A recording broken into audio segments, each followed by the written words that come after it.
Hey guys, cable hip extensions are a great glute building exercise if done correctly. I see so many people at the gym performing cable hip extensions with suboptimal form, so hopefully this video will help shed some light on the science behind the way you should be performing hip extensions in order to maximize your glute growth. First off, you'll need to purchase yourself a good pair of ankle straps in order to perform this movement.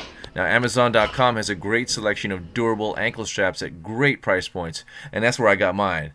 Next, connect your ankle strap to the cable machine carabiner and position your working leg by externally rotating your hip so that your working leg is perpendicular to your non-working leg. This is going to be important because a few studies have shown the significance of having your hip externally rotated and then performing hip extensions with your knee extended also.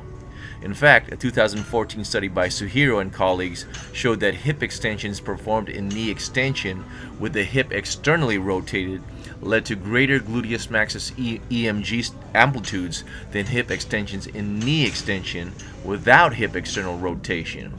Another study in 2013 by Kang and colleagues showed that gluteus maximus muscle activation on EMGs increased at 30 degrees of hip abduction.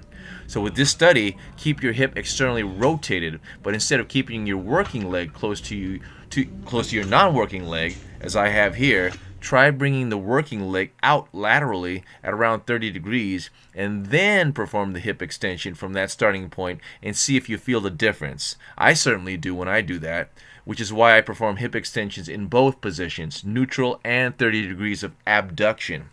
And one more thing I'd like you to avoid doing that I see so many people doing is bending their upper torso forward at great angles when doing hip extensions. A 2001 study by Worrell and colleagues found that EMG amplitudes decreased with changing degrees of hip flexion, even though hip extension torque increased.